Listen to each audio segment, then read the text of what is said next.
It's a real honor and privilege to have the opportunity to share this with you, this evening with you. Thank you to every single one of you that's here.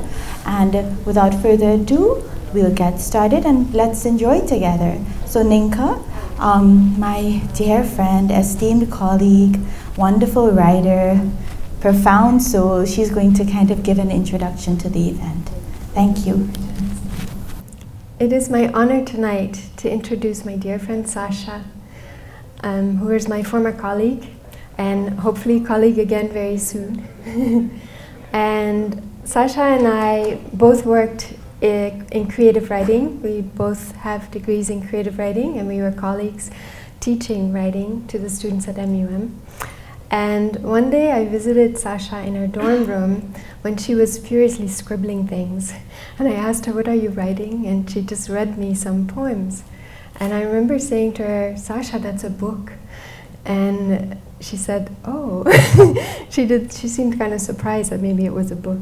But she was telling me that in her time here at MUM, she had been in such a quiet, peaceful space that from that silence, all these poems had come, and they'd come very effortlessly. There was no strain in writing it. And as I began to read her manuscript later when it was done, I realized that Sasha's really one in a tradition of mystical poets like Rumi and Mirabai and Hafiz and Lala. She has that same effortless conjuring of something from nothing. And you're always aware of the edge between what exists and what doesn't exist, and being and non-being. They always travel hand in hand in her poems, and they can be very concrete, and yet they can drop you at any moment back into silence. So I'm going to read a bio about Sasha, because I couldn't possibly memorize all her accomplishments, and I want you to have the full impact of what she has accomplished. So, in this poetry performance event, Sasha Kamini Parmasad, who has an MFA from Columbia University, who's an award-winning author, will share poems from her book No Poem, which was recently published by Yuganta Press, that was inspired by her Fairfield community experience. Sasha began professionally engaging the space of consciousness and culture at age 6, performing songs and poetry on a national scale in Trinidad and New Delhi, India.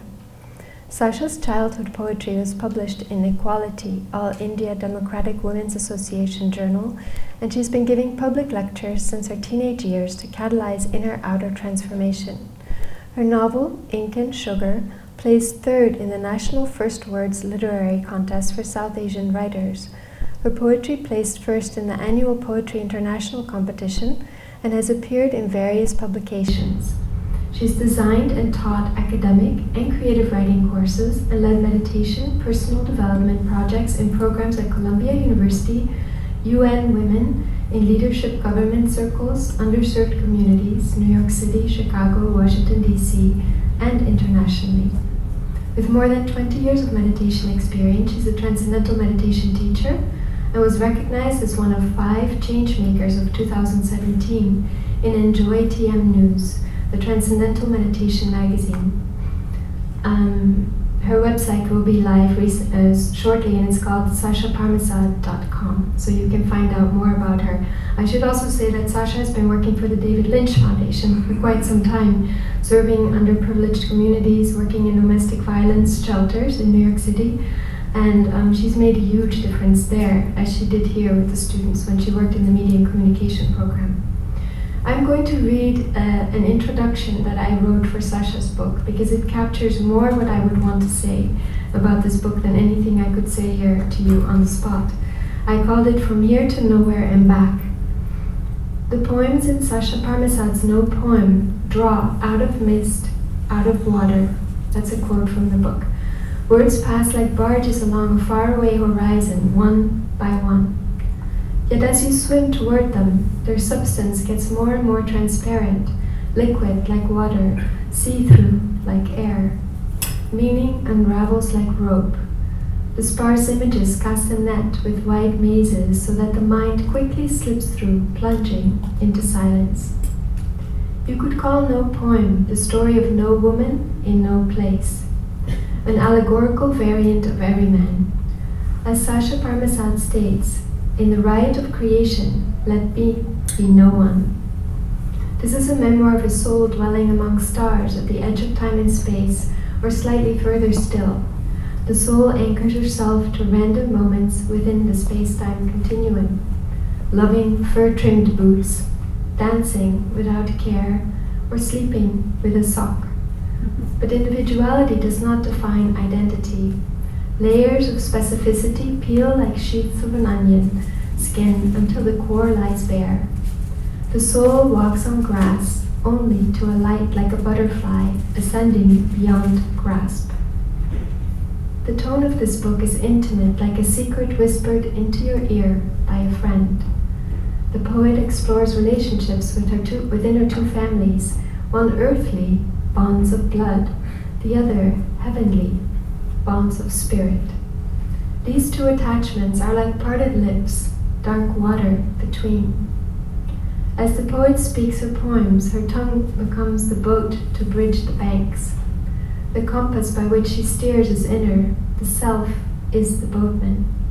In this way, the poet makes her journey from here to nowhere and back. The personal aspect of this book has to do with love, work, family, daily life. Gender identity plays a pivotal role. The poet passionately affirms a woman's right to her own voice, to a world in which she can be who she truly is. They told me their idea of a woman. I said that it was not mine. They told me the world still limiting, women crucified and oppressed. I shouted, make me a new world. I just want to be myself. But the poet realizes that she has to create such a new world herself. Having to rely on her own knowledge and initiative gives her no. Student turns into teacher, yet she realizes that the only person to teach is herself.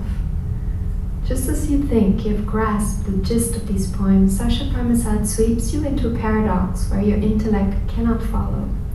True to mystical tradition, she does this over and over until your mind scatters like rain, losing its anchor, losing all reference. In this way, the reader's mind empties, just like the poet's. The act of reading gets increasingly intimate. You're implicated in all of the poet's assertions and observations until you realize that you walk alongside the poet every step of the way. The poet distills her own soul to essence until she stands for all souls, since we're all made of blood as well as spirit. We all belong to earth as well as heaven. You too are no woman or no man, traveling the vast trajectories between sensory perception, mind, heart, self, soul, and then slipping into a nothingness beyond, so large and creative, yet still, it cannot even be named. In this manner, no poem loses all individuality. It widens into an ultimate tale of the universe singing itself awake, the tracing of the very moment of becoming, the imperceptible shift of non-being stirred into being.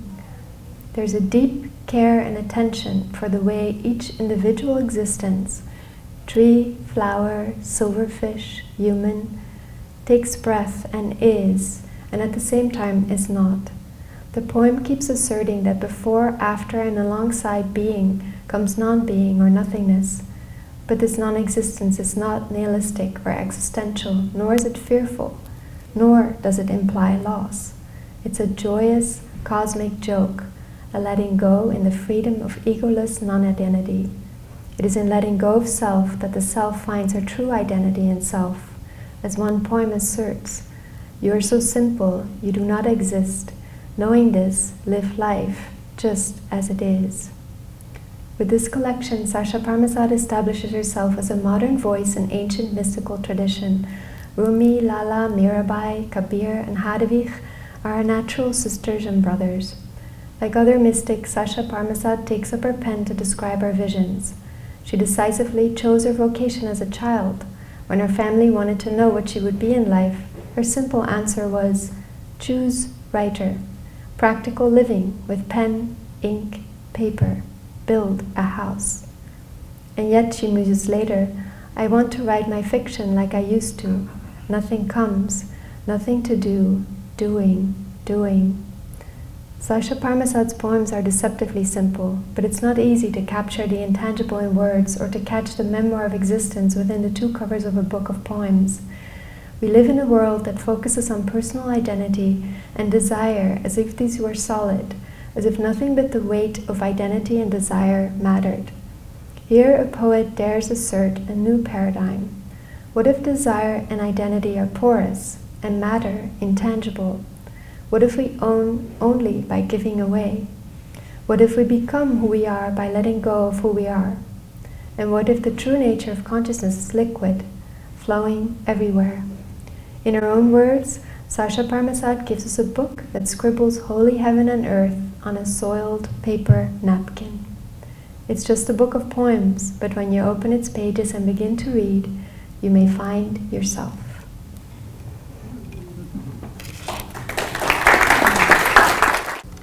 Thank you so much, Nynke. As with all things, it's very hard for the real human being to follow an introduction like that.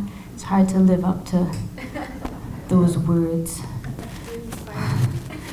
So I think in a way that is one of the themes of this community, the attempt to transcend form, word, access that which is infinite and formless and eternal, and yet we have to live as forms and words and as bodies in the world. And it's one of the beauties that that this community brought to me as I worked on this collection. So after Nynke said so much about the book and about me, I want to speak about you a little bit. So I'm going to read because it's easier as well to hold my thoughts that way. It's my deep and humble pleasure to bring you this program that seeks to create a space within which we can enjoy that beauty, that essence, that is the foundation of all things.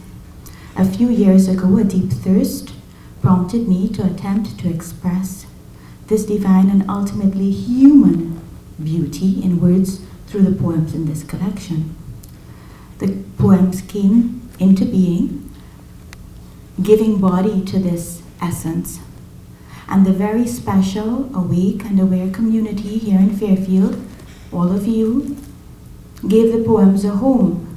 Early drafts of the manuscript were well received here and appreciated. And the doubts that had told me, no one will appreciate what you're writing, give it up, stick with more worldly topics, what serious writer really takes on a project like this, all these doubts were defeated because of how the manuscript was received and heard here. So thank you. This community nurtured early incarnations of the collection and gave it the strength and confidence to make its way into the wider world. And I think when I speak of the book, I speak of myself as well. And I think that, everything that brought this community together here in Fairfield, this very special community,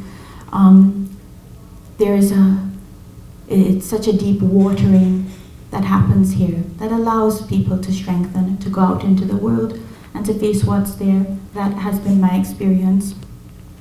The book was eventually published by an independent Connecticut press and was presented to diverse audiences at poetry festivals and readings, art galleries and universities in the New York tri-state area.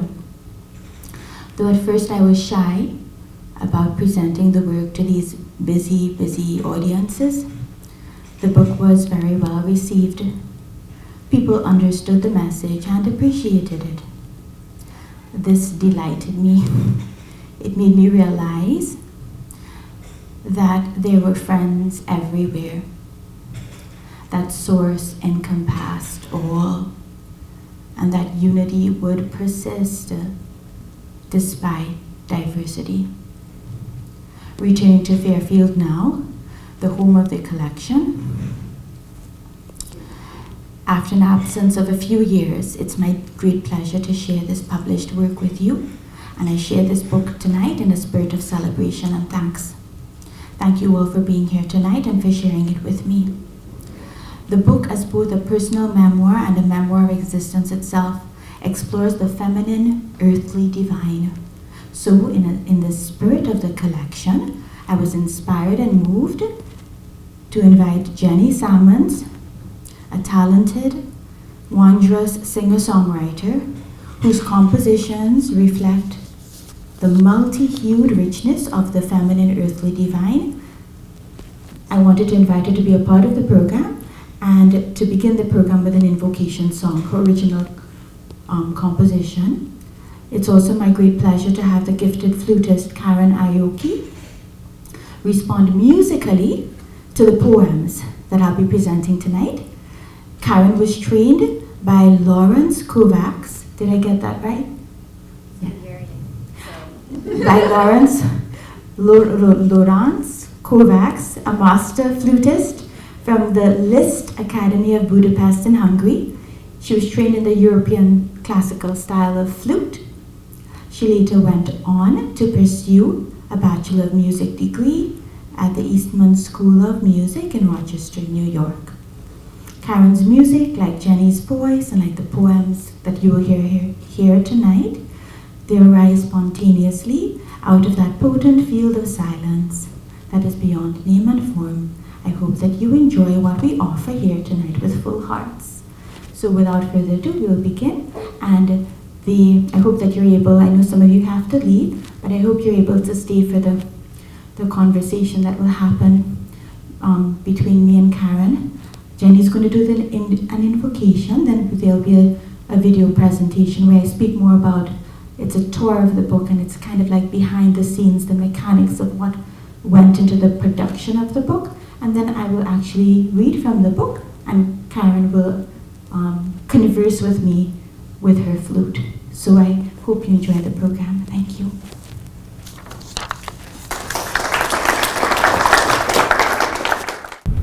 I'm really honored to be here tonight. Thank you, Sasha, for the wonderful introduction. So years and years ago, maybe 10 or 12 years ago, I was going through a period of healing and transformation, and this song sort of just arrived for me. And to me, it's a call to open up to the beautiful truth and love that we all have to share in the world. And at the time, it was a call for me.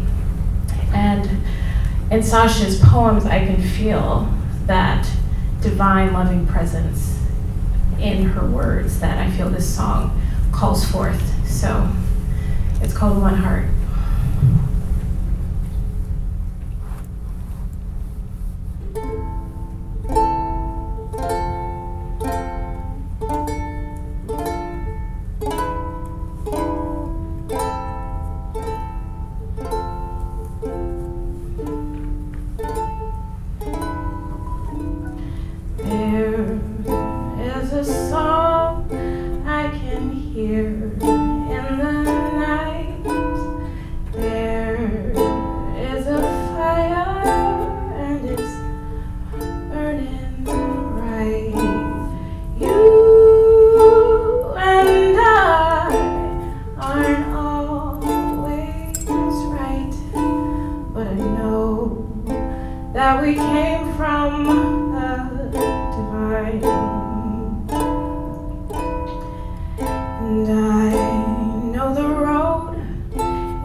That'll burn so bright that no one can put out the light.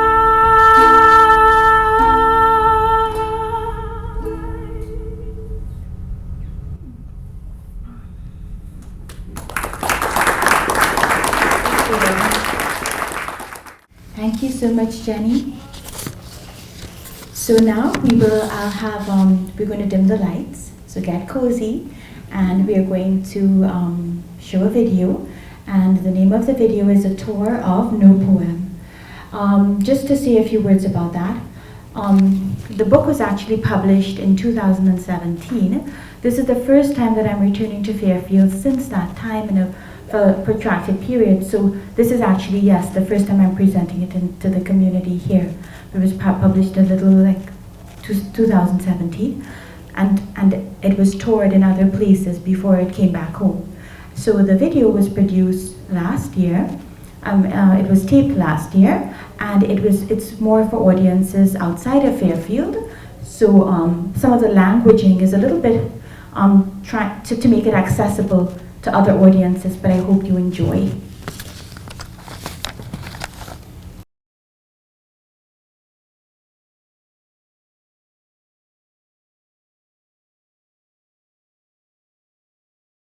So I'd like to tell you a little bit about this book of mine, right? It's called No Poem.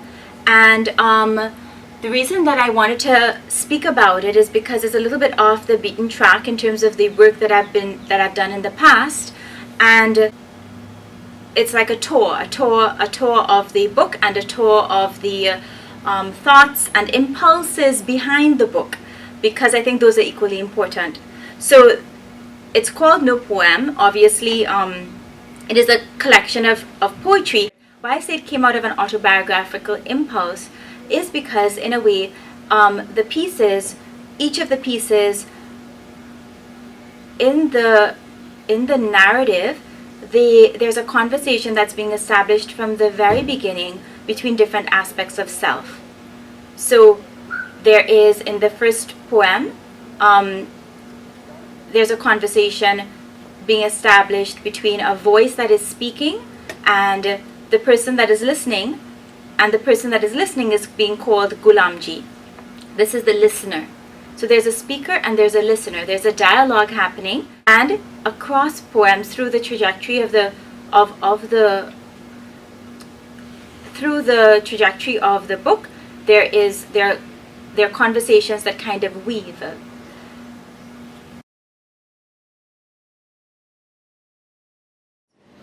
There are two epigraphs, and the first epigraph, I'll read it out loud. The transcendental state of being lies beyond all seeing, hearing, touching, smelling, and tasting, beyond all thinking, and beyond all feeling.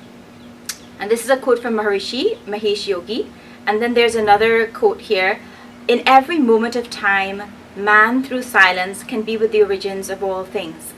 So I think that poetry is a very beautiful vehicle, actually, for speaking about silence and that which cannot be spoken about, because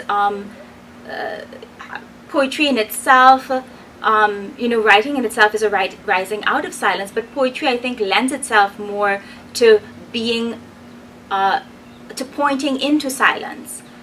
It can point more dramatically, I think, into silence than perhaps fiction or creative works that are more dense with meaning and with a story. Okay.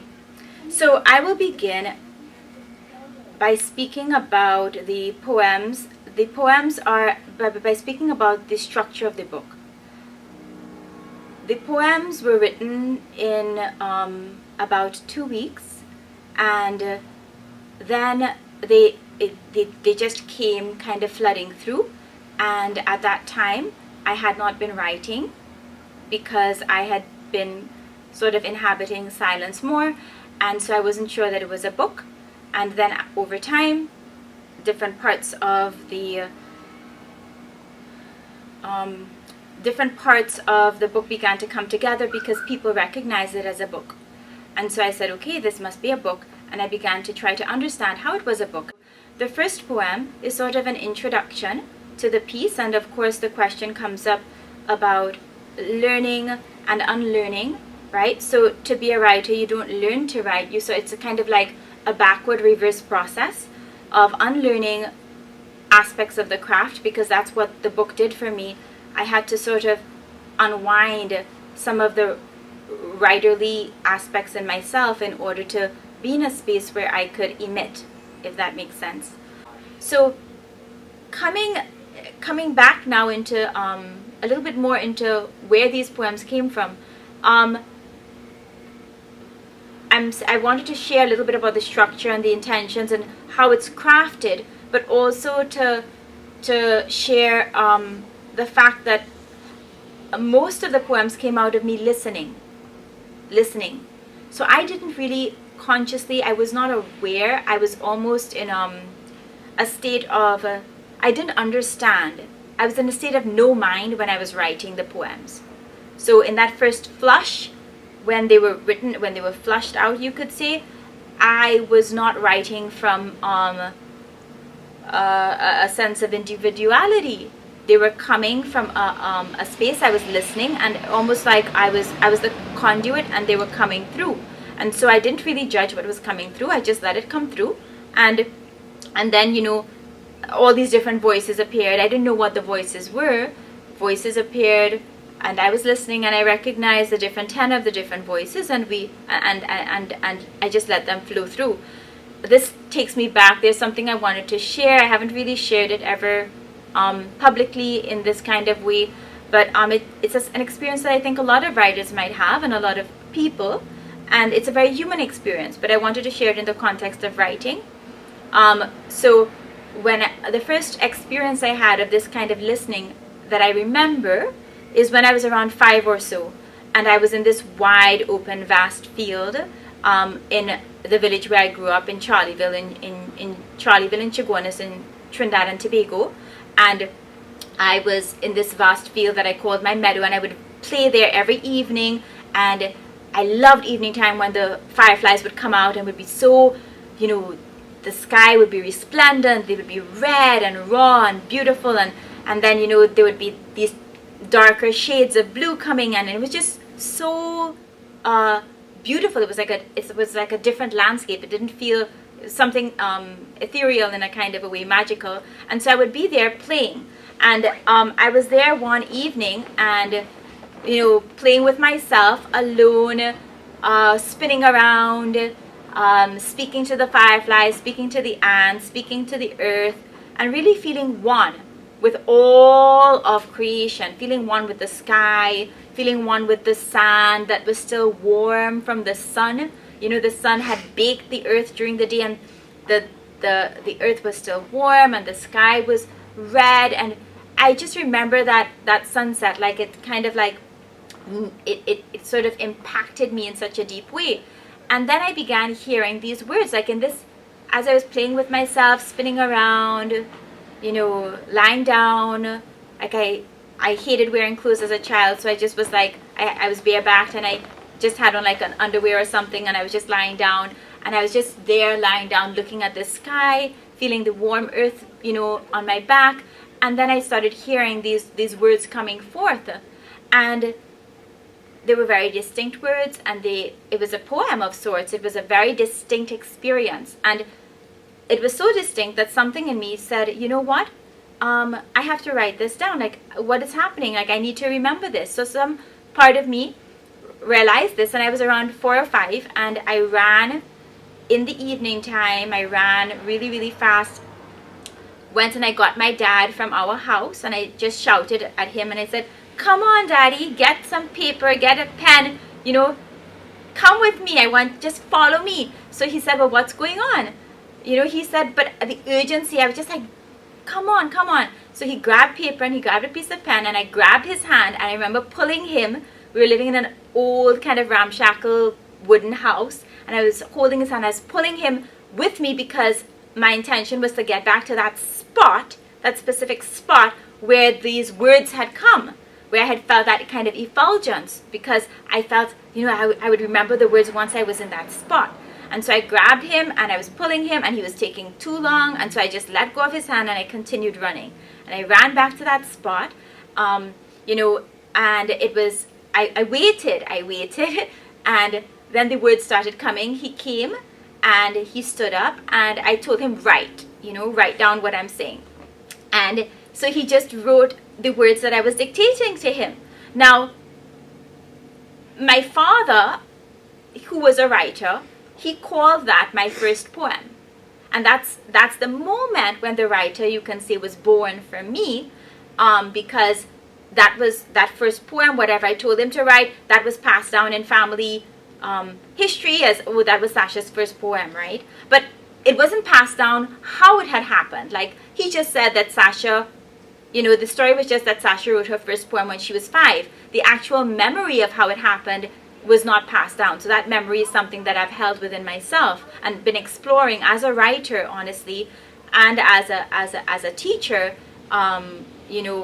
working with awareness.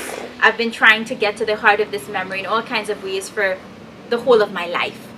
For the entire span of my life, I've been trying to excavate and understand this kind of essential memory of what happened in that field, what did I experience, where did the voices come from, and what did I write, and how did that make me a writer.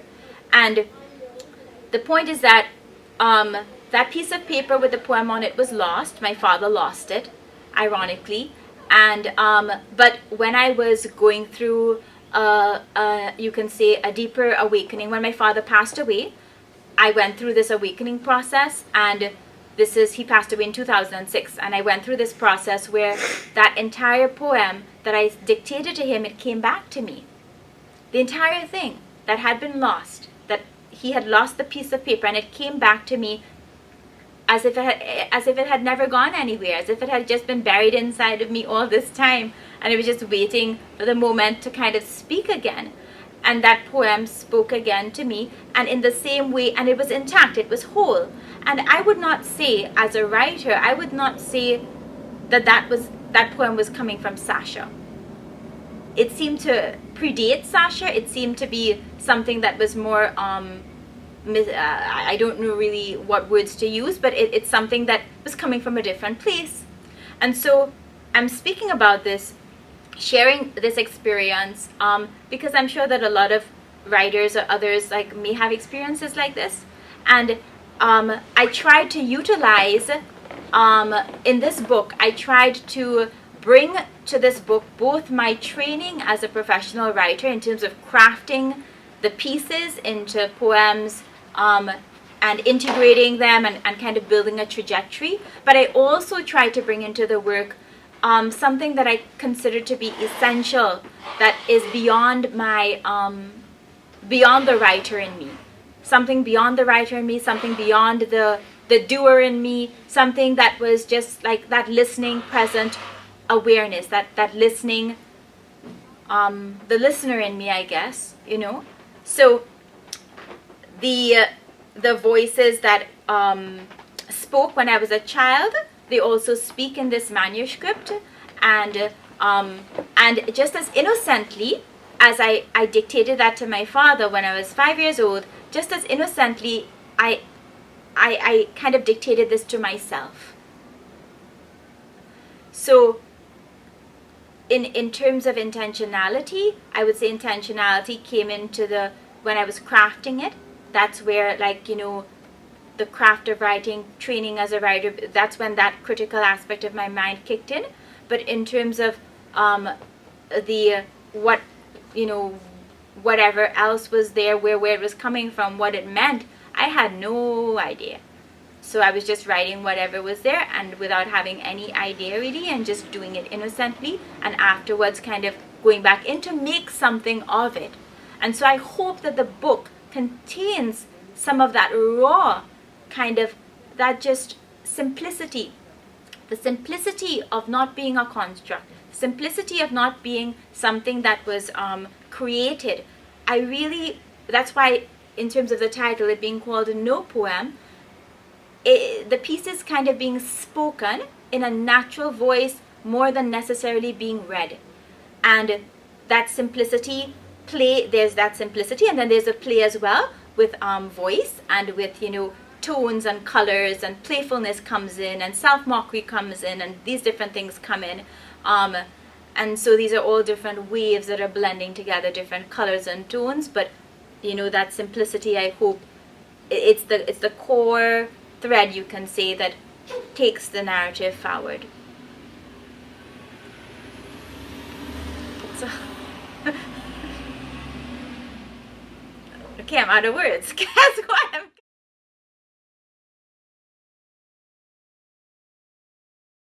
So the first poem, it's very, very simple. To be a writer, do not learn how to write. Empty the imagination. Now write.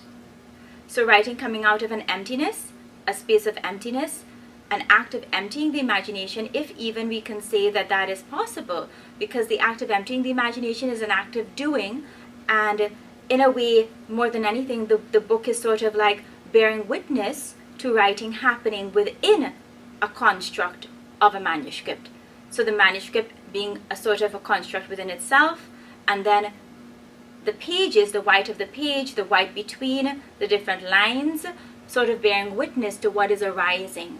So there's a witnessing aspect that's there in the white space of the book, in the space that is there between the lines of the poems.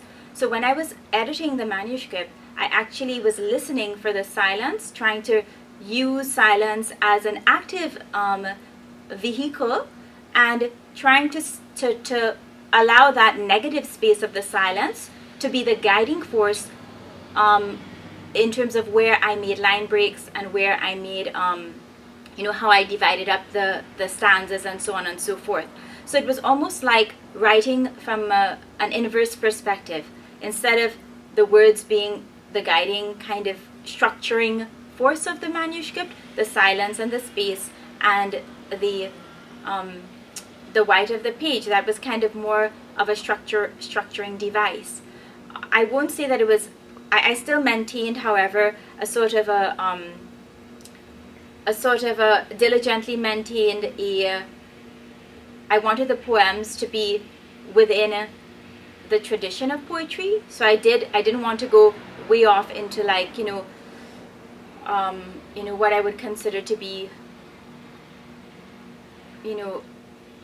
maybe take it into too much of an experimental realm.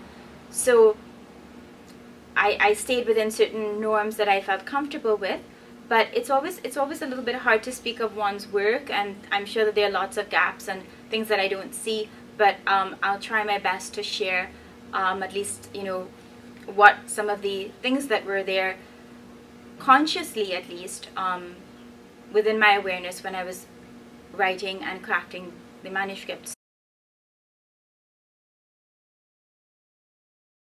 Each vignette, each poem, each chapter, you can call it what you will, there is it holds together as an independent entity. But then as you read on through the book, you begin to notice that there are associations. So in a way, each piece is linked to the other piece in an associative way, right?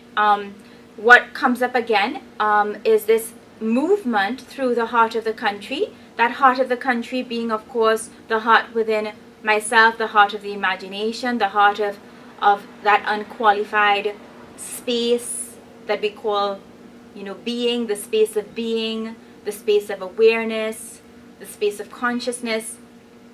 And so there's this movement through this space, this field, this vast field. You can call it the unified field. Quantum physicists call it the unified field. And as we're moving through this field, consciousness is the consciousness of the writer is located simultaneously at different points in this field. So there's a sort of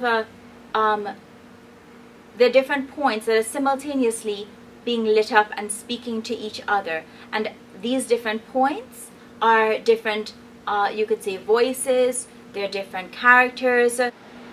Silence is also another character. Heart is a character. You is a character. Gulamji is a character. God is a character. And then number 9 says, the dark epoch beseeched me to come again. I turned my steps inward, walked out of myself, Purusha, birth. Now, grass beneath my feet within the illusion. So, again, story being told, but almost like with the barest possible sliver of a narrative. And that was the intention that I wanted to, the barest possible, like how much could I say without saying nothing at all? What's the barest possible sliver that I could use to tell a story? Somebody else, it will be different, right? Somebody else might say, oh, you could have used less than this. But what could I use in myself to tell a story, like the barest possible sliver? The dark epoch obviously refers to Kali Yuga. In some sense, like, the dark age. It's said that that's the age that we're supposedly living through right now. At the same time, darkness being potent, you can say like a vacuum, darkness transmutes into absolute light. So there's that process of transmutation you begin to see as well. In the pieces, there's a turning of the poems. The poems turn. They turn from presence into absence and back into presence, or sometimes it's an absent presence that is being, that is speaking itself. It's an absent presence, or present absence that is speaking itself. So there's this turning, this play between form and formless, between content and lack of content, play between individuality and a self that is unbounded, that doesn't have a name. This play between absolute and specific that's happening throughout the book, and also happening obviously in individual poems.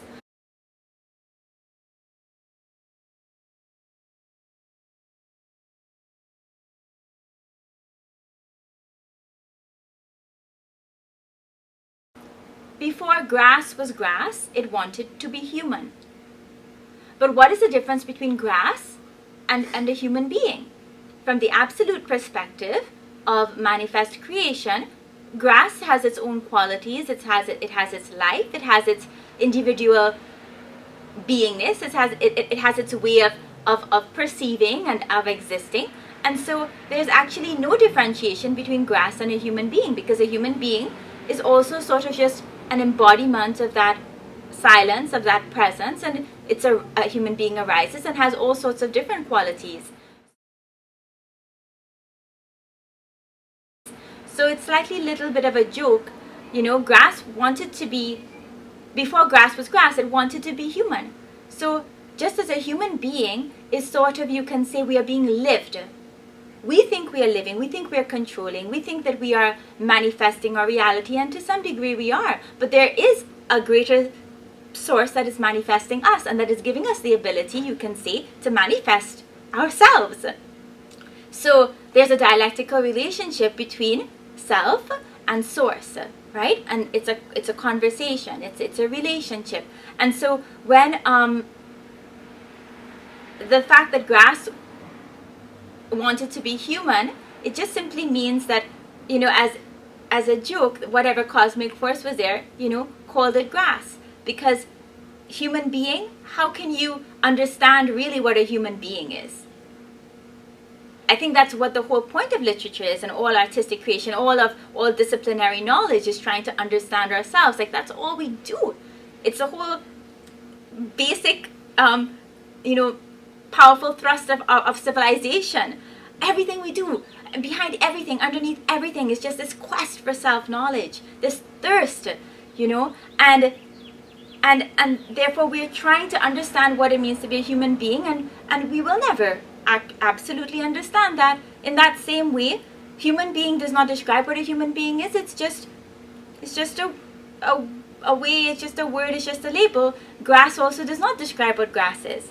So in that sense, grass is equal to human being is equal to grass. Both are unknown, both are unmappable in an absolute sense, and both are mysterious, and both are totally kind of coming into being. And then when we look at the world through that lens of not knowing what we think we know, then we begin to recognize how beautiful it is and how mysterious and how absolutely it's a constant process of discovering. It's a constant process of not understanding. Through the act of understanding, we just recognize more and more how we don't understand. And of course, there's always like a moving back and forth between understanding and not understanding. Because we want to understand, we have to understand. We move forward to understand something about ourselves. You know, we try to grasp something, and every time we try to grasp it, it slips out of our hands. So that is the beauty of existence and non-existence.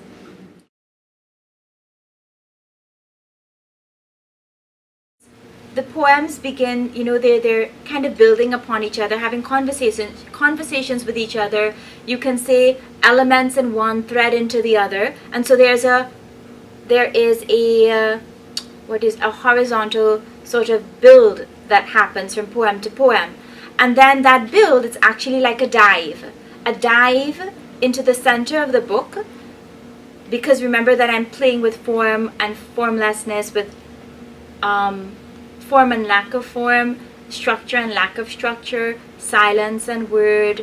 And so the poems sort of begin to dissolve, and the center of the book there's a hollow, which simply means that there's a blank page. The poems begin to dissolve, and there's a feeling of dissolution of the narrator as well. The voice sort of dissolves. There's a sort of like almost a madness that comes out of, you know, madness not being something that is incoherent and chaotic, but madness being something that comes out of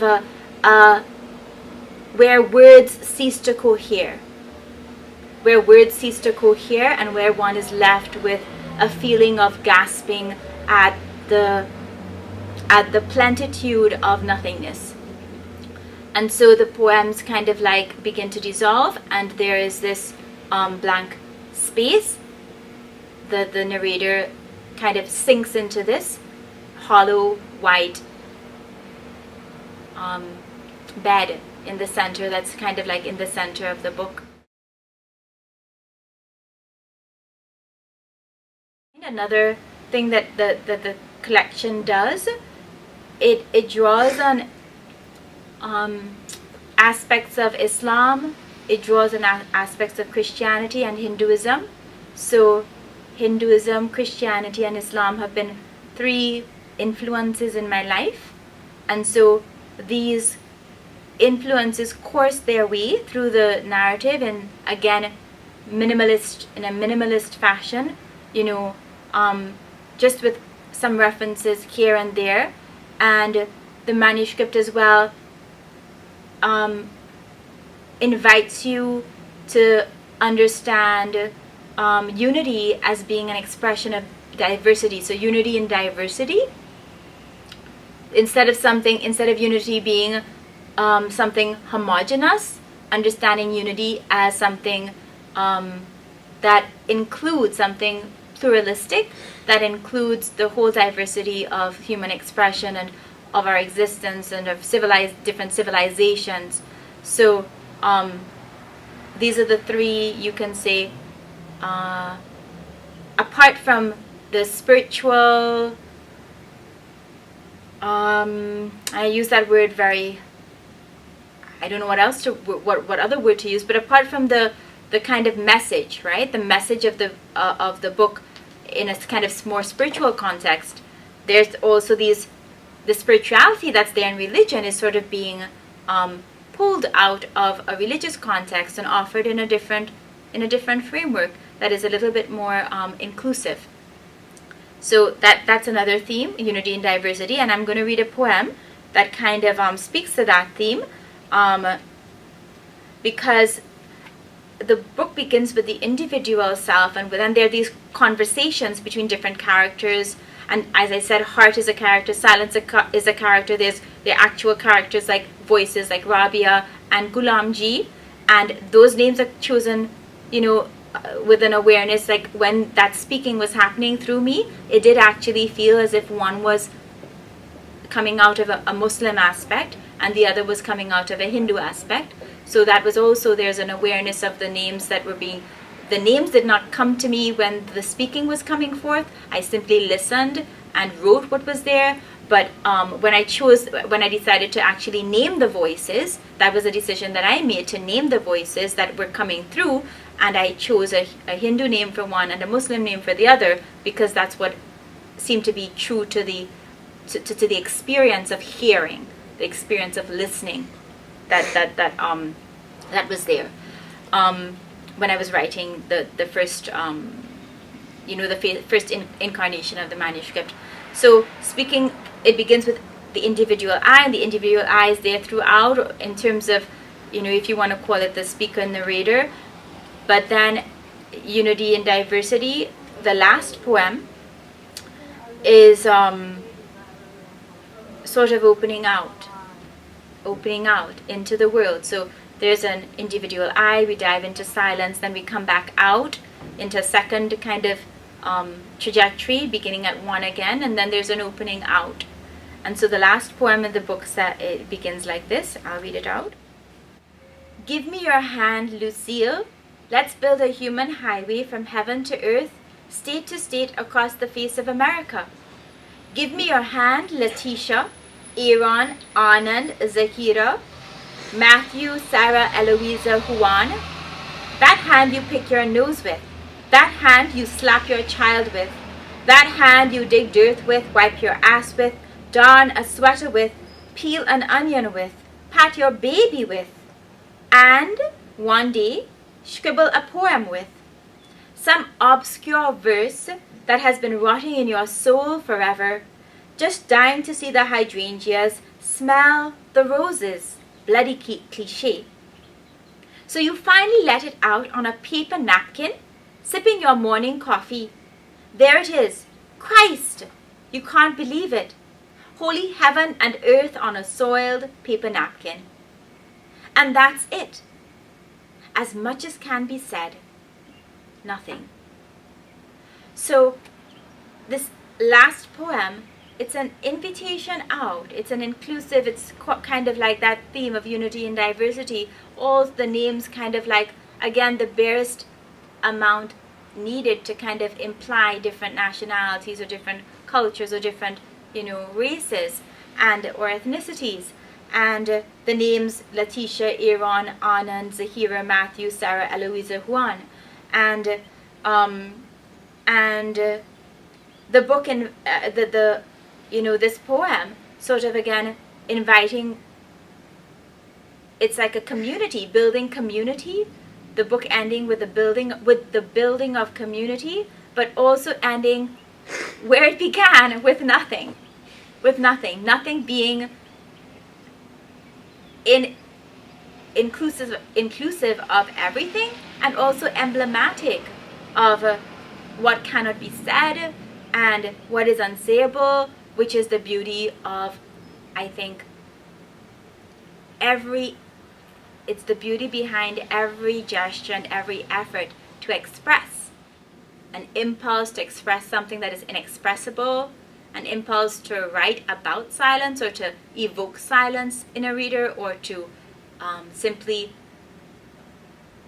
delight in silence, honor silence. But how can that be done except with words?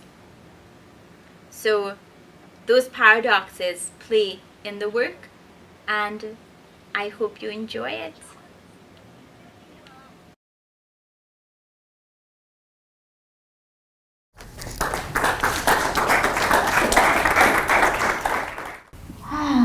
Thank you. I can't wait to do this with Karen. We practiced and we had so much fun. Okay. So I'll begin. Today I died. God opened my chest with his teeth. Sweetness made me weak. I trembled in his grasp. Silence turned me silver. My dark hair a river at his feet.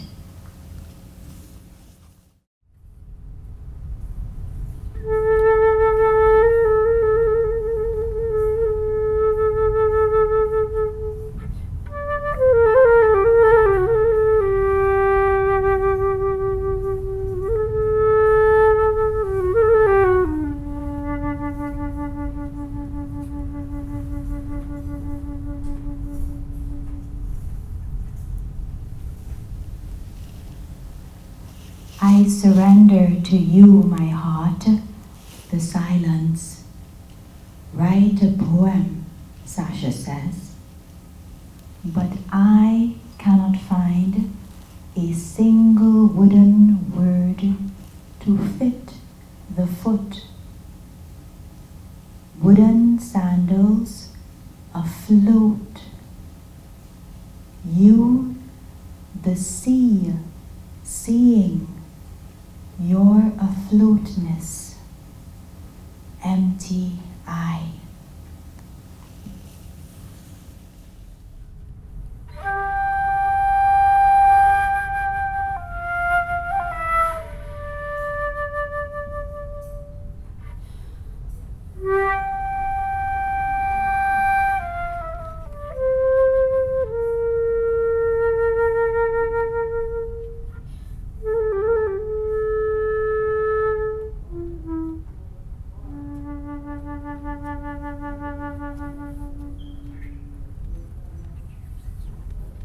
Was this what I wanted?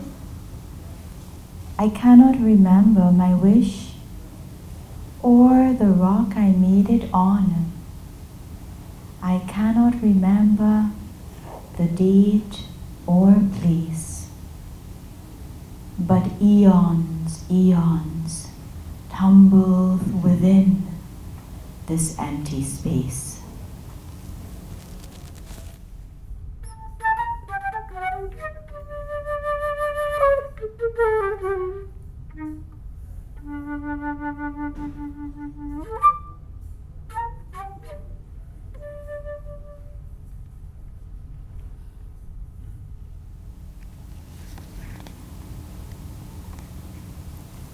I cannot say who speaks now. I do not know. Want is the land wishing for corn. Want is the sky wishing for rain. Want is the wind wishing for colors. Want is a word. Please tell me my name.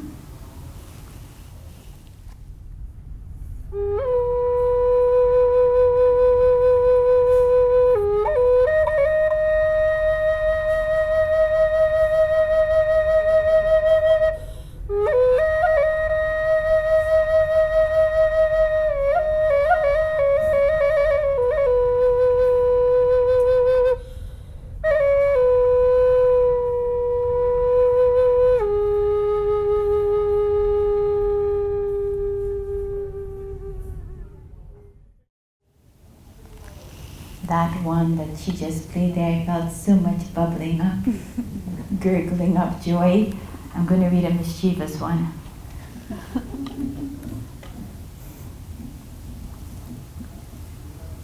The smallest mouse, spider, stink bug will wear a golden crown. I've been there, done that. Can you see my birthmarks, brother? Laughter for another time. Let us be lions with the wise ways of sheep.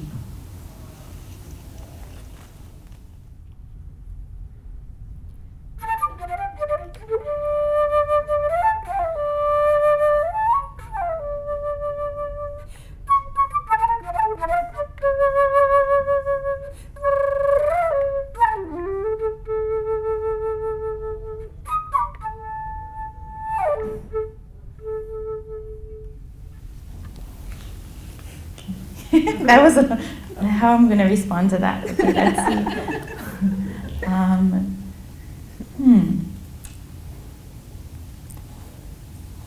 Okay, maybe this one. I know one. I have to jump ahead a little bit. My husband is not fully here yet. He is still among the stars, where I also am, looking down with him at his image on earth that dreams of potatoes, as I dream of hands to bonk them on his head.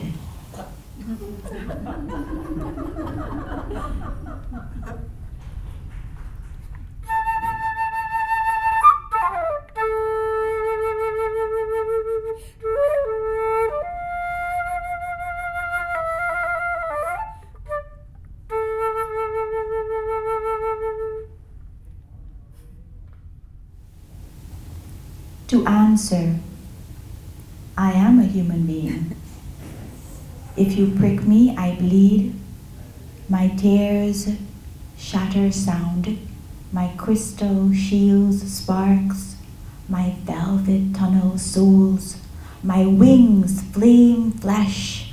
My heart guards, oh, what exits, what enters, what not what. You question me, but what is your idea of a human being? Question that.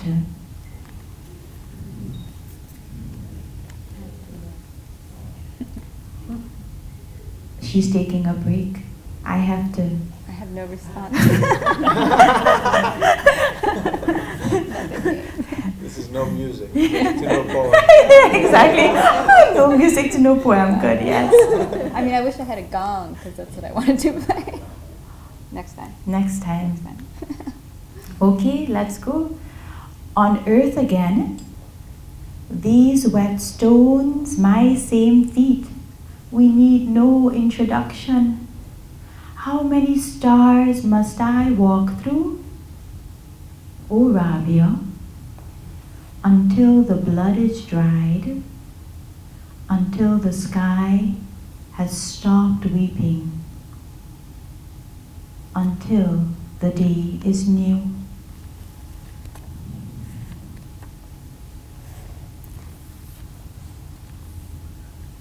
What if I told you the knowledge is so simple it does not exist? The path is so simple it does not exist.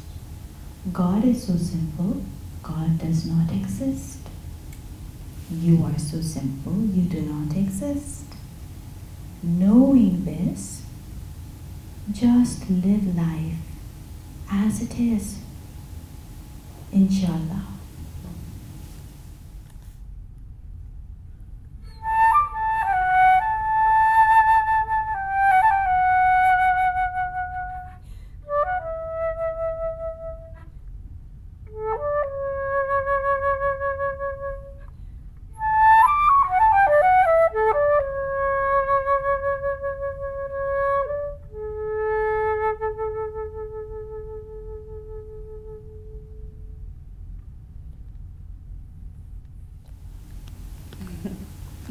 Beautiful.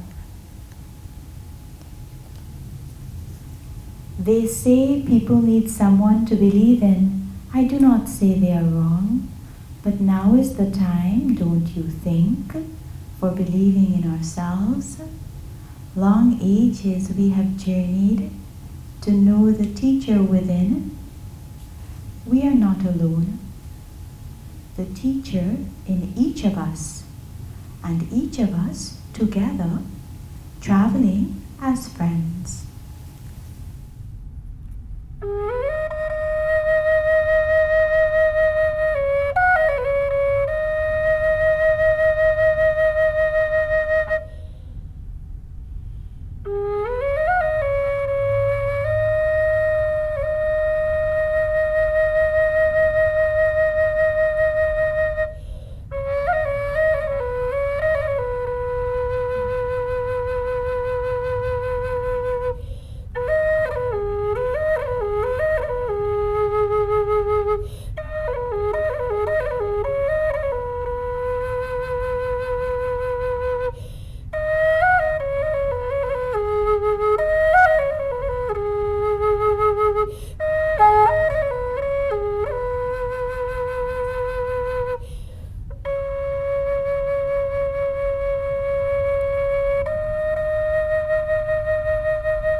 Oh, I wanted you to continue that. I wanted to tell you that love you feel for me, it is yourself. Take me out of the picture. But you found your way. Without me speaking, I'm happy. It's all you. Nothing to do with me. Thank you for knowing me. Thank you for seeing me. Yes, it is me.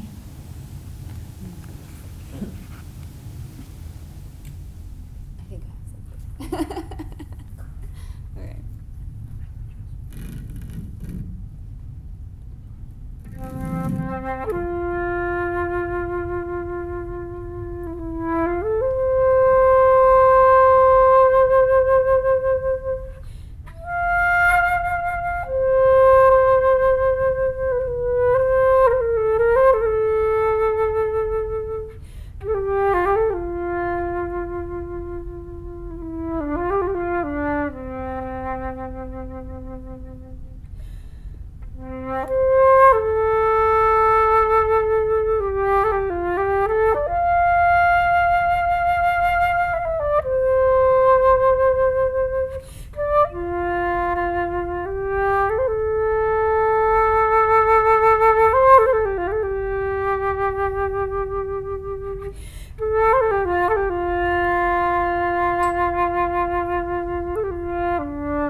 What words?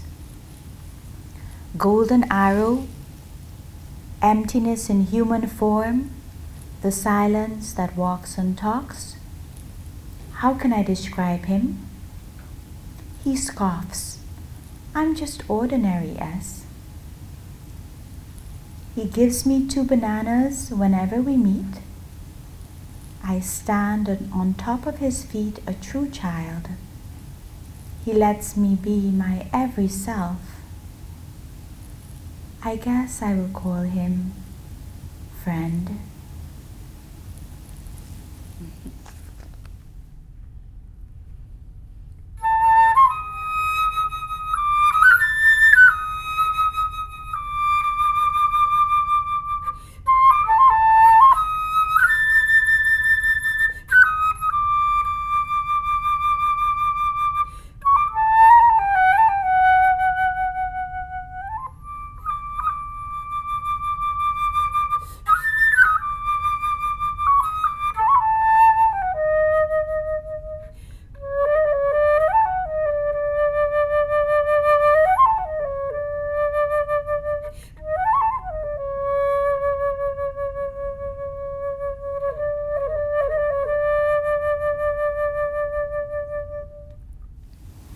I tried to dig the creature out of me.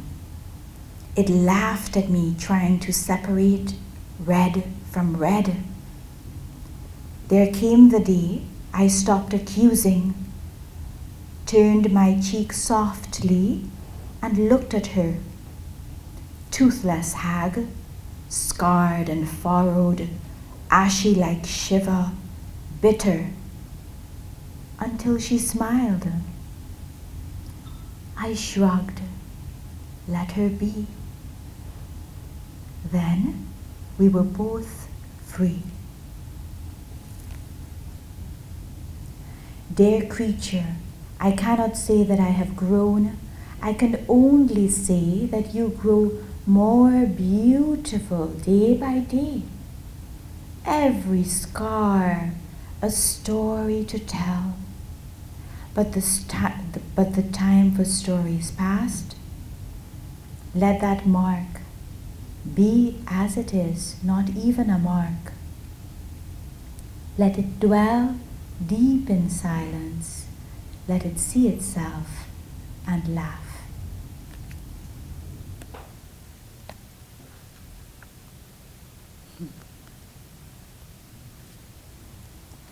Isn't it beautiful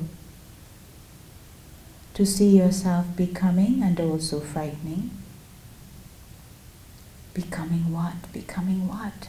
Mind asks. Do not answer.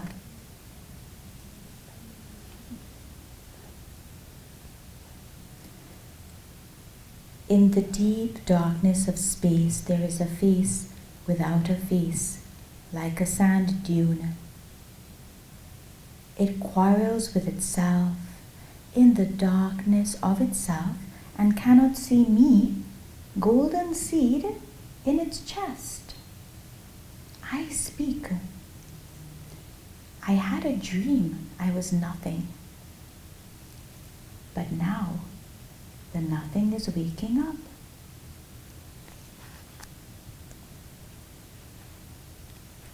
They tell me there are places where monsters dwell, demons and dark witches, serpents from hell. But all I see are dances, dances upon the deep. The sweetest Leela, not knowing how to sleep. Milk and honey, raisins and roses, throw them together with a well-roasted pig. Rama himself was a hunter.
You know, thank you.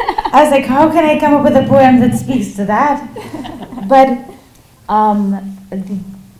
there's an effulgence when Karen plays that I feel, and it's so curious that it happened when we were practicing together, because when she plays, I actually hear words.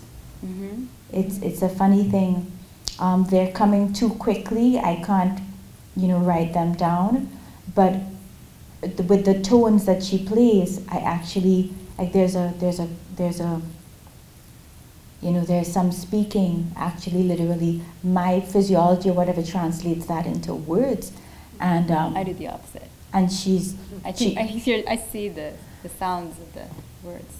You see the sounds of the. Yeah.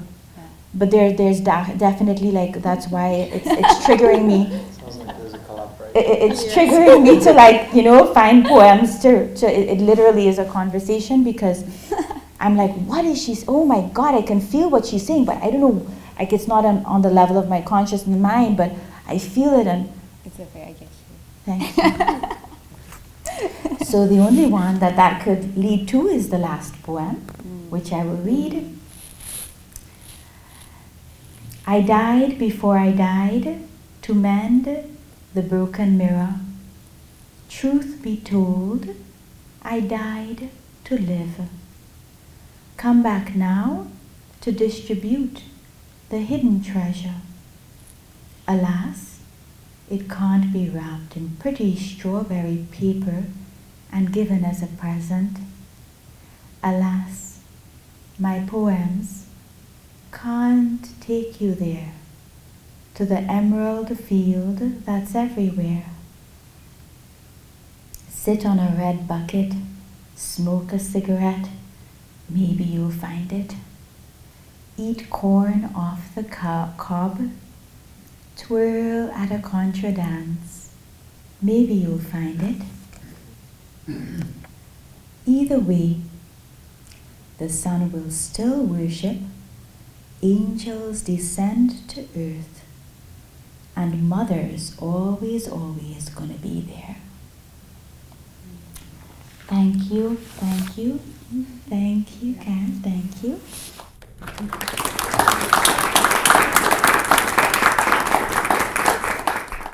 So, what we had planned right now is like a Q&A. If people wanted to just like have a little conversation, Nynke is going to join me up here. And, thank you for staying. Those of you, I hope you enjoyed. It was so lovely to have you here, be part of the party. And if you have questions, now is a good time. Please kindly come up to the podium and ask the questions so that we can have it on mic. Yes? We won't make it too late. How does it work? So I know everyone has to get home, so... Yeah, we won't make it too long. I'll just ask Sasha a few questions. And the first one is about her childhood, because Sasha had such an unusual childhood, and I want her to tell you just a little bit about it. Okay, well, what specifically? How it formed your creativity, and just something about what, how nourishing your childhood was really for the creative spark. I will say a few words about it, and then I want to invite those of you that are here, if you have questions as well, to kind of like just break up Nynke and me and just come on up and ask or shout it out, because I want to I love getting to know you as well. So about my childhood, I think that I was a performer from a very early age, and I didn't quite understand what I experienced when I was performing, but what Karen and I, that play that we had here, when you're a little girl and you're on stage, it's a lot of fun. There was some anxiety a little bit as well, but more than anything I felt that, oh wow, lots of friends, okay, who can I make friends with tonight? And I felt my heart kind of like going out to the audience, and I wanted to play. So on stage, actually, I would say that I felt more like myself. When I was off stage, I was really, really shy. When I was on stage, I could explode, and that was really, that's something that actually I miss as an adult. So your audience may not even know that your family was performing. So you might want to just fill people in. Oh yes, so my family, my father was a national writer and poet in Trinidad and Tobago. That's my birthplace, my native land. Thank you, Nynke. I'm talking to myself. Thank you for helping me to. And so my mother, so we had it was almost like, what's that family in The Sound of Music? The Von Trapp family? Yeah. That's literally, we were like that. My mom would edit, she would edit, and she would teach me diction, and I would practice for hours. And I was doing band practice until 3 a.m. in the morning, then rushing to school the next day at 7 a.m. I'd always be late for school. My performance life and career was almost bigger than my, it was bigger than my, than my academics. So my parents were, they were social activists, and so the performing that I did was actually, my dad wrote the songs.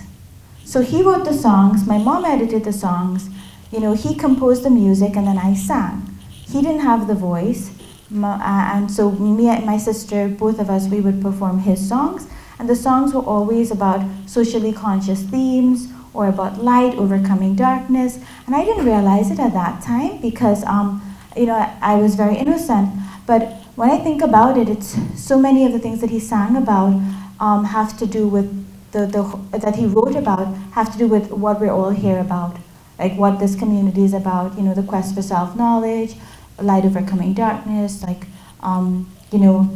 equality, liberty, justice. So those were the themes that I grew up with and his words kind of inhabited me. So I was so young that I took them wholesale. Like they totally, like they were my national anthem. So yeah.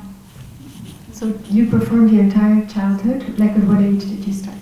I started at the age of 6. That was my first performance on national television in Trinidad and Tobago. And I performed a dialect poem. And then I continued performing. By the time I was 10, I was,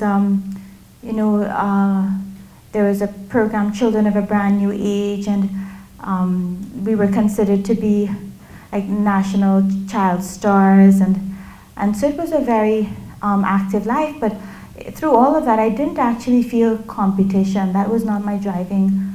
I felt joy. I really enjoyed it, and I enjoyed the message that he was trying to spread, because his compositions were different, off the beaten track. So more than anything, I didn't feel, it wasn't a lot of pressure in a way, because it was pressure, but it wasn't like, there's a lot of, it fed me, it fed my soul.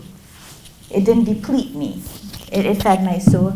And actually later on, in this community, Nynke, Karen, these women that are here, and others who are creators, and I think Denise was just here, but she left, she's a visual artist. In this community, and Werner, who's like musician, like in this community, I've found more artists and more creators and speakers who are like, I haven't found such a cluster of people anywhere since those growing up years in Trinidad and in India, where there's like this deeper, like echoing message that's there in everything. It's not just this superficial kind of industry sort of creation. Because I got my MFA at Columbia University, and I was so disappointed I didn't find that community of real, what I consider to be, heart writers or heart musicians there. It's that richness was not there. I find them here. And so I want to ask you a couple more questions. One is, I loved what you said in the video about finding your voice as if it came to you like a dictation. From Billy Collins in the poem talks about taking the bright, airy dictation of the morning. And in a way, the poet is the person who kind of listens, and then the universe answers. So you speak about that. Now, in the mystical tradition, there's many techniques that poets use, like, for example, the going back and forth between opposite, the being and the non-being, the existing and not existing. Everything is kind of flipped. Like the moment you think you understand what the poet is saying, you're kind of, the ground is taken, or the carpet is taken from under your feet, and you fall deeper, you fall between the cracks, because something doesn't make sense, and then your mind has to stretch that wide, and you go down.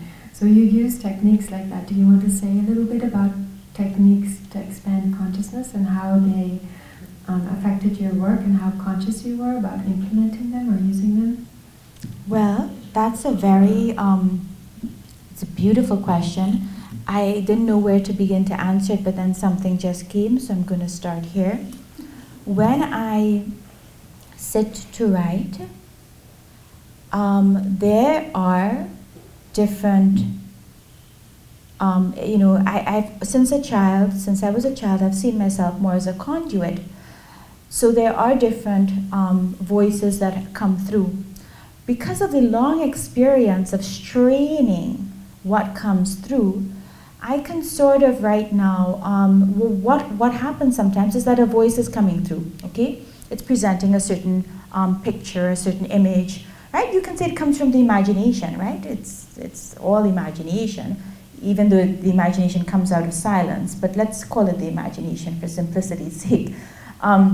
So it's coming through, and then I will notice that the shade or the tone of the story, of the words, what is being, the flavor, that flavor of awareness that's coming through might not be appropriate for the context in which I will be presenting those words.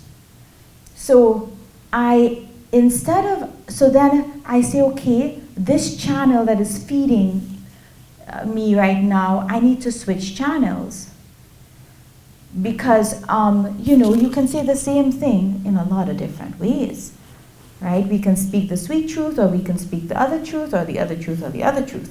So, so when it's coming through, I might notice, hey, wait, this channel is not the right channel. I need to dial another number. And then I sort of shift. I feel like that awareness causes the shift. So then I shift, and then I feel in until I'm like, oh yeah, this is it. That's the one I want. That's the channel I want to dial in. That's what I want to come through. And so then I pay attention to that instead. And it's fascinating. It's fascinating because it's such an exploration, because I would have two separate manuscripts or letters or something. One is coming from one place, reads totally differently. It's the same content, but how it's put across changes everything. The other is coming from a totally different place. Same message, but such different places. And then then you make a choice. Well, which one do you want to use? So that process, it requires sitting and just listening a lot and differentiating. Does that help? You've described that this book really came out of silence, because when you're here, you're very deep in your meditation. How did that, was it just an impulse that came from that silence without you even thinking about an audience, or did you think consciously about an audience? How did it birth from that silence?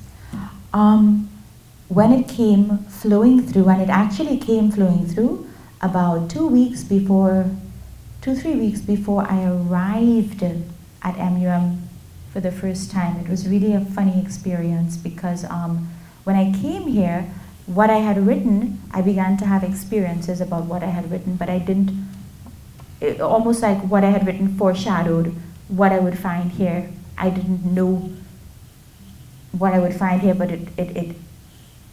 the poems were speaking about what I would find here. And so when they came through, no, I didn't censor. I didn't, because I didn't know. I hadn't been writing for a while, and I didn't know it was a book, but they were coming through, and I was just like, like very, very, I was just getting it out, literally just getting it out, and they came through as little nuggets. So I called the first incarnation of the book, I called it breadcrumbs, because they were literally like little breadcrumbs, and I felt that I was like Hansel and Gretel, and I was following these breadcrumbs, and they would take me somewhere, So that was the first. Before later on. I think I read it when it was breadcrumbs. Yes, yes. Nynke was the first person, honestly, I think, that read it here when it was still breadcrumbs. And yep. And then later on, when I thought about it then and about it intersecting with the world and stuff, yeah, of course I edited. Some of the things I began to shape, I left out. Some things I included, others, so that's where some choices were made. So I have a final question for you, and then maybe if someone in the audience also wants to ask one. This book was something you birthed. I remember you talking about it coming from somewhere, and it was a process of letting it out, and it was an exhilarating process. It was rejuvenating and energizing and deepening. So now you're about to become a mother. And I wanted to ask you about this birthing process and the cycles of birthing for this book and your life. It's a really beautiful question, and when we were discussing the program, it suddenly dawned on me as like, oh my God, when I came here the first time, I birthed the book. Now I'm birthing a baby. So there must be something magical about the community here. About the place, but on a more, let me see if I can consider what that question means. I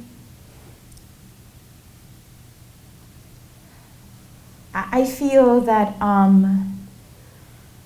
something inside of me knew that I wanted to write a book before I had a baby. I don't know why. Maybe because as a woman, entering motherhood, you think, okay, that's the main thing that I'm going to do now. I'm going to be a mother. And so some part of me thought, okay, well, let me get this thing done first. It fits with the voice of the book that says, I just want to be myself. Yeah. Like, let me do this thing first, and then let me have the freedom, to be a mom. But actually, that's not what has happened. The two have worked actually hand in hand. I never thought that I would find it within my capacity to have this event. I dearly wanted to share it with the community before the birth of the baby, because after the baby is born, I hear like it's rumor has it. Rumor has it that things go crazy. So I thought, oh my God, when will I be able to share the book? It mightn't be until next year. But how am I going to do this? Our kitchen is a state. I have to like lug myself up and do this and do that, and it's hard. But I would say that the spirit of the baby, I really do feel that it is part of this process. So that the birthing of the book, the spirit of the baby guiding, there's a connection, there's a continuity, in other words. Motherhood as experienced through the mothering of a book, or motherhood as experienced through the mothering of oneself, or mothering as experienced through the mothering of others. It's the same mothering. And it's, as you nourish others, I guess you nourish yourself, yeah? Because your voice as a writer, as a person. And your voice as a writer and a person, because, it definitely, the book helped me to grow in tremendous ways. I mean, I had to break so many boundaries within myself. I had to be very brave. There was things I had to confront, and as I said, it's not like my typical other work, and I felt like, what am I doing? I'm not a writer anymore. And similarly, giving birth to a baby, going through pregnancy, I'm a different person from a couple of months ago. So I guess we're all evolving together, evolving, and being very grateful to that process. Sasha was a fiction writer, studied fiction at Columbia University, and her novel, what was it called again? Ink and Sugar. Ink and Sugar. What was it? Tell you a little bit about it. Want to say anything? Well, what I can say about that is that I was working on it when I was an undergraduate at Williams College, and then it took on a new form when I was at Columbia, and it developed and it grew. And I was a prolific writer, thousands upon thousands of pages. Like how I write now is so different from how I used to write. I mean, now it's hard sometimes to even get out a poem. But I was a prolific writer, and I was working on this manuscript in Ink and Sugar, which won, placed third in the long fiction category in the National First Words Literary Contest for South Asian Writers. Even I can't remember the long name. But it placed third in that, and I was taking off. I got book offers from Sammons and Schutz at a very young age. I was in graduate school still, and it's funny because I didn't understand the magnitude of what was going on. I remember calling my university professor at Williams, one of my guides, and I said to him, I got this book offer, but I don't think the book is ready to go out to the public yet. What do you think I should do? They're supposed to be huge. Should I publish, or should I wait until I feel it's ready? And he told me to listen to my heart. He said, listen to your heart, listen to yourself, and so I didn't publish with them. And that opportunity passed, and what happened then is that my father died, and then I stopped. My writing career stopped, because when he died, Ink and Sugar stopped as a manuscript. I couldn't write a single sentence. Because part of me sort of collapsed. And so I abandoned, in the middle of my master's program, I couldn't write. you're in your master's program to be a creative writer, a creative writing master's program, and you can't write. But I was strangely unfazed. Like I said, okay, I can't write that. What can I write? What do I do now? And I had no idea at that time what I was going through. I wasn't on any spiritual path or anything. I was just a professional writer, that's all that I knew myself to be. So when I couldn't write, I was like, okay, well, let me see if I could write one sentence. And I began finding genres, not genre, I began finding hybrid forms. Thank you, Nynke. I began finding hybrid forms where you could write, books with aphorisms, of aphorisms, or using like one sentence. So what I actually produced for my master's thesis is totally, it's a very different work, and it was a collection of prose poems. But during that time that I was at Columbia, I actually produced 3 or 4 completely separate works, because I went through different experiences in terms of consciousness, and what I came out with is very different from what I went in with. But I feel that Ink and Sugar actually is a manuscript that I'm going to be returning to kind of carve it out, because I think that I have the awareness now to do it and see what comes of it. Do you feel like no poem was kind of a healing of that whole journey? No poem was a tremendous, oh my God, how that question just touched something so deep inside of me. It was tremendously healing. It was tremendously healing because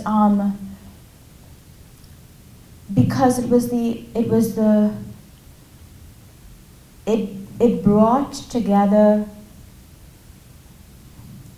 a question that I had my whole life about where does the writing come from? How is it, like, I knew that there was something more than just the writer inside of me. I knew that there was something more, and I knew that wanted to speak. And but when I was going through standard academic programs, that wanted to speak was constantly being eclipsed by more superficial things.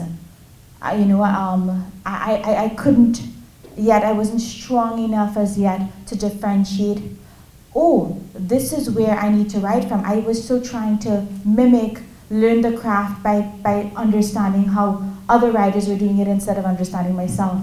So instead of it coming out of self-knowledge and the experience, consciousness-based experience of education, I didn't have that out there. So I would feel this tearing inside of me, this struggle. I want to do this, but they're telling me that that's not how you write, but I want to do this. And so no poem kind of healed that rift. It brought it together. It helped me to understand what my training as a writer was, what my literary training was, and it helped me to excavate all the techniques of writing and kind of begin to play with them in a different way, with some mastery, so that with greater consciousness, so that someone couldn't tell me, well, this does not, what is exactly going on here? Like, this is working technically.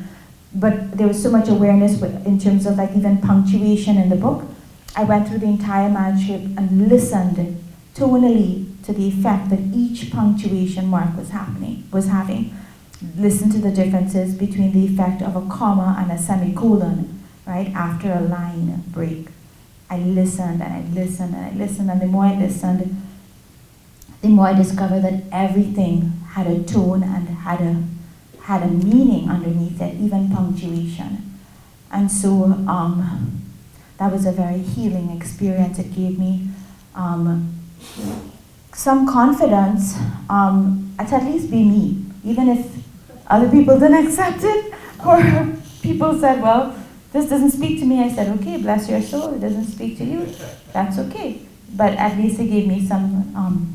Sounds like you got to the place that your poem talks about of, I'm going to be me, that your book asserts that voice over and over, and it sounds like back then other people were talking to you imposing a voice on you, but then you allow the voice to come from within yourself. I think that is true, but and I do think also humbly that it's totally a process of becoming again and again. As I said, like the minute I think I know who I am, then suddenly I'm demanded, like I'm being asked to change again, boundaries are being broken, and then I have to go through the process of being birthed to myself again. So it is a process of being me, whatever that is in the moment, I guess. Yes, I think it's thank very, you, Nynke. Thank you, Sasha. It's beautiful. I'm aware that the time is getting a little bit later, so is there anyone else who wanted to ask a question before we close? Scott. Hi, Scott. Hi. Scott, could you go to the podium, please, so that we could get you on? I'll probably forget the question. No. You say it took 2 weeks, or it was mentioned it was 2 weeks. Did you find that you had to spend a lot of time massaging that over time before you came out with a final product?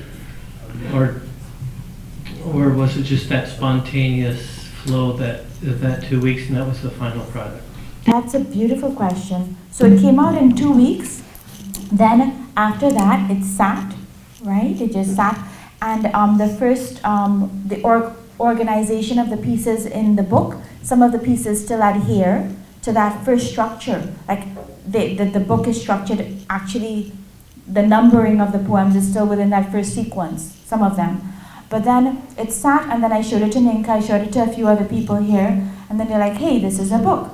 And then I said, okay. Some of the pieces didn't seem to be fitting with the theme of breadcrumbs. So I remember sitting in my room here at MUM, and I made a mock-up. Excuse me. I made a mock-up of the book. So I printed out all the poems and I cut them, and I just began to, like a puzzle, I began to look for associations or common threads, and then I puzzled it together. I just sort of literally put it on the floor and pieced it together. And then I thought, okay, that's done, but it wasn't. Then when I found a publisher, it began to change again because the publisher, there was an editor involved. So there was different sequences, there were different people that came along that when I presented the manuscript with the intention of, okay, let me publish it. At each juncture, it shifted a little bit more into the form that it is now. So it was published in 2017. It was written in 2012. Like before I came here in November 2012. It was written in maybe like October or so 2012. And so it shifted, it sat. You know, I was busy working, I didn't have time for it, it shifted. Does that help? It does, and it's quite an accomplishment. Oh, thank you. Thank you. Thank you.